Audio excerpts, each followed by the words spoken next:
If you look at the temple structure, deep inside the sanctum sanctorum, all you will find is a stone. 6 to 7 feet or 9 feet, including the pedestal, etc.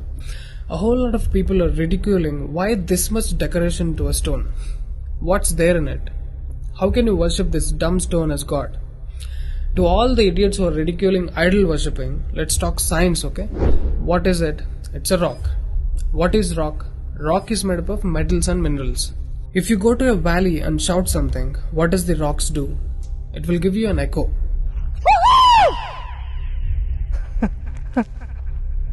It's an open place. The sound travels, hits the rock and throws it back.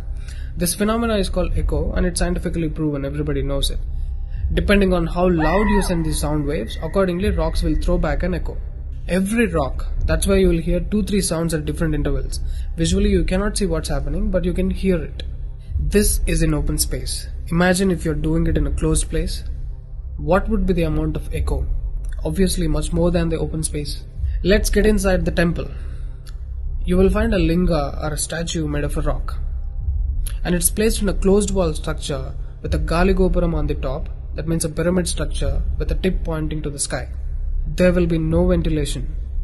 Tight packed and covered with stone walls to a precision where even the light cannot enter. Now, people send some sounds to the rock. Not just today, it's been practiced since thousands of years. They are sending some sounds to the rock continuously, right from the morning to afternoon to evening till night, every day. We all know that sound has a form. To all the lower Q people, I'm going to show you a few experiments where particles form different patterns and forms due to various types of sounds.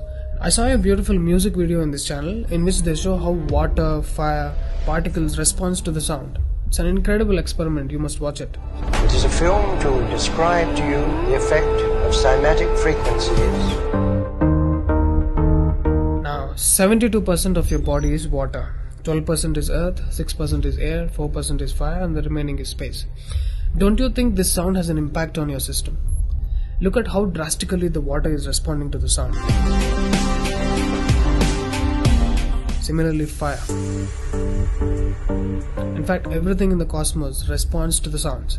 That's why yogis of the past have always said sound is the basis of existence. Every form is a certain reverberation of sound. If you master the sound, you can play with the 5 elements.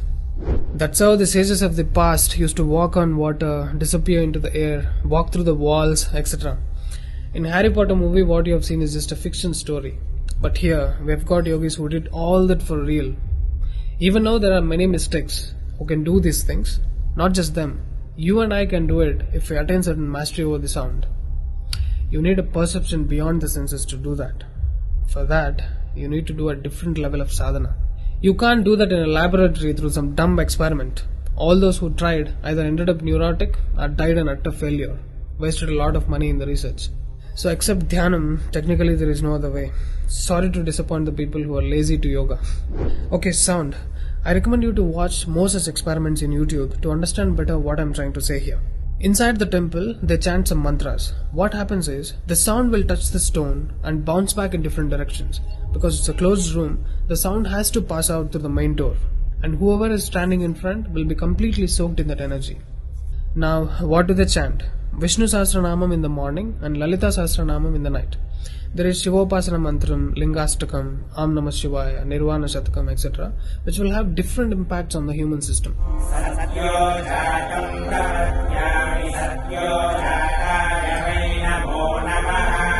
I really wanted to check what impact these sounds have on the human system.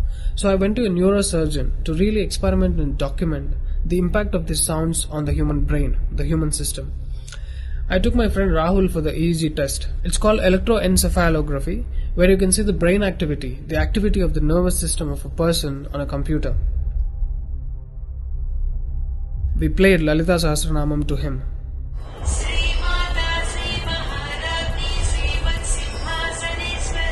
Rahul, relax your face.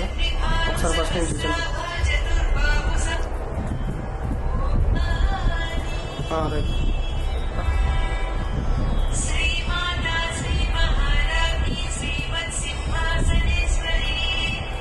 The kind of parasympathetic differences that he's getting is anonymous.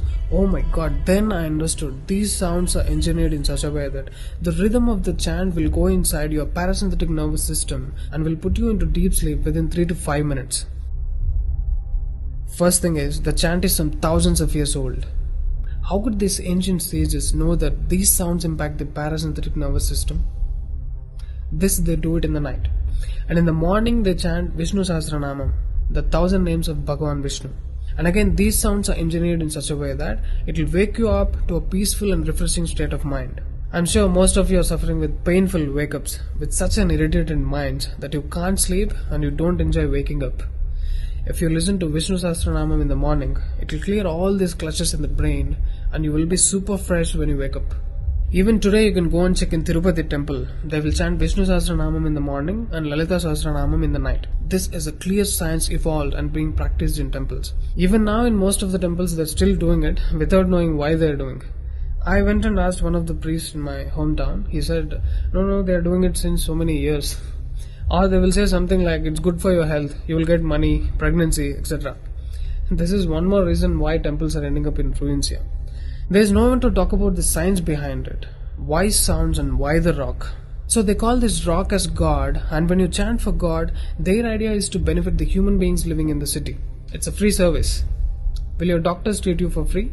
But these temples are doing it for free, since ages. But now, these temples are under attack. It's time to free them from government's control.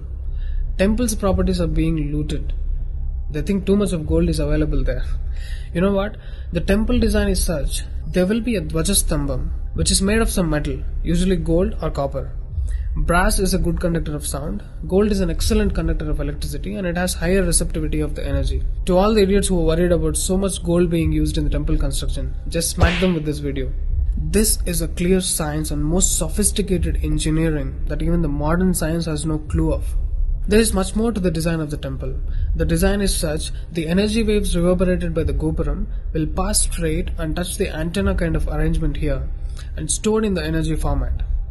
People are supposed to touch it. A lot of people touch their heads without knowing why they are doing it. And then you are supposed to walk into the space which is filled with this energy transmitted by the rock inside. Doesn't matter whether you are a Muslim, Hindu or a Christian, you can't escape the energy. You will be bathed in the glory of